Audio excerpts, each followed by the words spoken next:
I welcome you to Learn English. நான் சாலையில் நடக்கிறேன். நான் சாலையில் நடந்தேன். நான் சாலையில் நடப்பேன். நடக்கிறேன், நடந்தேன், நடப்பேன். ஸோ இந்த 3 வேர்ப்ஸ் வேலையை குறிக்கும் வார்த்தைகளை வச்சே நீங்கள் தெரிஞ்சுக்கலாம். இந்த வாக்கியங்கள் சிம்பிள் ப்ரெசன்ட் டென்ஸில் இருக்குது, சிம்பிள் பாஸ்ட் டென்ஸில் இருக்குது, சிம்பிள் ஃப்யூச்சர் டென்ஸில் இருக்குது அப்படின்னு. He calls me wise. அவர் என்னை புத்திசாலி என அழைக்கிறார். Simple present tense. He called me wise. அவர் என்னை புத்திசாலி என அழைத்தார். He will call me wise. அவர் என்னை புத்திசாலி என அழைப்பார். ஸோ இந்த வாக்கியங்கள் எல்லாமே பேசிக் டென்சஸ், அதாவது present tense, past tense, future டென்ஸில் இருக்குது. இதில் நீங்கள் சிம்பிள் ப்ரெசன்ட் டென்ஸில் ஒரு வாக்கியம் கொடுத்தா அதை சிம்பிள் பாஸ்ட் டென்ஸில், சிம்பிள் ஃப்யூச்சர் டென்ஸில் மாற்ற முடியுமா அப்படிங்கிறத செக் பண்ணி பாருங்கள். இப்போ வி தேங்க் ஹிம் இந்த வாக்கியத்தை நீங்கள் மாற்றுறதுக்கு முன்னாடி I welcome you to the channel Sentax. உங்களோட இங்கிலீஷ் கம்யூனிகேஷன் ஸ்கில் டெவலப் பண்ணுறதுக்கு வீடியோஸ் அப்லோட் பண்ணிட்டு வரேன். ப்ராக்டிஸ் பண்ணிட்டே இருங்க, கண்டிப்பாக டெவலப்மெண்ட் இருக்கும். Now change this sentence to simple past tense and simple future tense. We thank him, நாங்கள் அவருக்கு நன்றி சொல்கிறோம். ஒவ்வொரு தடவையும் ஆன்சர் கண்டுபிடிக்கிறதுக்கு முன்னாடி வீடியோ பாஸ் பண்ணிவிட்டு ஆன்சர் கண்டுபிடிங்க. தப்பு வந்தாலும் பரவாயில்ல, ஆன்சர் பார்த்து திருத்திக்கலாம். ட்ரை பண்ணுங்கள், கண்டிப்பாக உங்களால் முடியும். Look at these answers. We thank him. நாங்கள் அவருக்கு நன்றி சொல்கிறோம். Thank அப்படிங்கிற வேர்போட past tense thanked. We thanked him. நாங்கள் அவருக்கு நன்றி சொன்னோம். We will thank him. நாங்கள் அவருக்கு நன்றி சொல்வோம். Next sentence. They hide that. அவர்கள் அதனை மறைக்கிறார்கள். மறைக்கிறதுக்கு இங்கிலீஷில் hide. ஹைடோட past tense என்ன? They hide that. They hid that. HID past tense. They will hide that. அவர்கள் அதனை மறைப்பார்கள். Next sentence. You execute this. நீ இதனை செயல்படுத்துகிறாய். Execute அப்படிங்கிறது ரெகுலர் verb, அதனால் ஈஸியாக நீங்கள் கண்டுபிடிச்சிடலாம் past tense. வேர்ப்ஸில் ரெகுலர் verb, irregular verb அப்படின்னு 2 டைப்ஸ் இருக்குது. ரெகுலர் verb அப்படின்னா என்ன அர்த்தம்? பாஸ்ட் டென்ஸாக மாற்றுறப்ப இடி சேர்த்தாலே பாஸ்ட் டென்ஸாக மாறிடும். அது எல்லாமே ரெகுலர் வேர்ப். இப்போ இந்த வேர்ப் பாருங்கள், எக்ஸிக்யூட். இடி சேர்த்த உடனே அது பாஸ்ட் டென்ஸாக மாறிடுது. ஸோ இந்த வார்த்தை சரியான வார்த்தை, அதனால் இதை ரெகுலர் வேர்ப் அப்படின்னு சொல்கிறோம். இர்ரெகுலர் வேர்ப் அப்படின்னா ஸ்பெல்லிங்கே மாறிடும். இப்போ ஃபார் எக்ஸாம்பிள் ஈட்.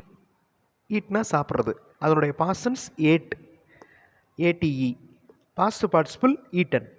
ஸோ இந்த மாதிரி ஈட், ஏட், ஈட்டன் ஸ்பெல்லிங்கே மாறிச்சுன்னா அது irregular verb. Next sentence. I receive your gift. நான் உனது அன்பளிப்பை பெறுகிறேன். இதனுடைய past form, future tense form. Again this is a regular verb. So already E இருக்குது, டி சேர்த்த உடனே பாஸ்ட் டென்ஸாக மாறிடுது. I received your gift. I will receive your gift. He reads the answer. Read அப்படிங்கிற வேர்போட எஸ் ஆட் ஆகிருக்கு. So இது already நான் நிறைய வீடியோஸில் சொல்லியிருக்கேன். சிம்பிள் ப்ரெசன்ட் டென்ஸோட முக்கியமான ரூல் இது. அதாவது அந்த வேர்புக்கு முன்னாடி வர்ற சப்ஜெக்ட் ஹீ, ஷீ, இட் இந்த மாதிரி சிங்குலராக வந்துச்சுன்னா வேர்போட எஸ் ஆட் பண்ணணும். இது சிம்பிள் ப்ரெசன்ட் டென்ஸுக்கு மட்டுமே இருக்கிற முக்கியமான ரூல். சிங்குலர் சப்ஜெக்ட் வந்தால் வேர்போட எஸ் ஆட் பண்ணணும். ப்ளூரல் வந்தால், அதாவது பன்மை வந்துச்சுன்னா வேர்போட எஸ் ஆட் பண்ண தேவையில்லை. இப்போ இந்த ஹீக்கு பதிலாக தே அப்படின்னு இருந்துச்சுன்னா தே ரீடு அப்படின்னு தான் சொல்லணும். இந்த ரீட் அப்படிங்கிற வேர்போட பாஸ்ட் டென்ஸ் அதே ஸ்பெல்லிங் தான், ஆனால் ஒரு சின்ன டிஃப்ரென்ஸ் இருக்குது. அது என்னன்னு கண்டுபிடிங்க. He reads the answer. இது சிம்பிள் ப்ரெசன்ட் டென்ஸ். அடுத்த வாக்கியம் சிம்பிள் பாஸ்ட் டென்ஸில் இருக்குது. அது எப்படி கண்டுபிடிக்கிறது? அந்த இதில் ரீடோட எஸ் ஆட் ஆகலை அப்படின்னா அந்த சென்டென்ஸ் பாஸ்ட் டென்ஸில் இருக்குது அப்படின்னு அர்த்தம். மோரோவர் இதை வாசிக்கிறப்ப எப்படி வாசிக்கணும் அப்படின்னா ஹீ ரெட் த ஆன்சர் அப்படின்னு வாசிக்கணும். ஸ்பெல்லிங் ஒரே ஸ்பெல்லிங் தான், ஆர்இஏடி தான். ப்ரெசன்ட் டென்ஸில் வாசிக்கிறப்ப ரீடு அப்படின்னு வாசிக்கிறோம், பாஸ்ட் டென்ஸில் வாசிக்கிறப்ப ரெட் அப்படின்னு வாசிக்கணும். Simple future tense he will read the answer. Next sentence. You renew this policy. Renew அப்படின்னா புதுப்பித்தல். வீடியோ பாஸ் பண்ணிவிட்டு மற்ற 2 வாக்கியங்களையும் கண்டுபிடிங்க. You renew this policy. நீ இந்த பாலிசியை புதுப்பிக்கிறாய். You renewed this policy.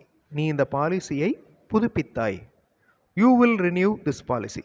நீ இந்த பாலிசியை புதுப்பிப்பாய். இந்த யூ அப்படிங்கிற வார்த்தைக்கு நீ, நீங்கள் 2 அர்த்தம் இருக்குது. வி வெயிட், நாங்கள் காத்திருக்கிறோம். நாங்கள் காத்திருந்தோம், நாங்கள் காத்திருப்போம். எப்படி சொல்லுவீங்க? வி வெயிட், நாங்கள் காத்திருக்கிறோம். வி வெயிட்டட், நாங்கள் காத்திருந்தோம்.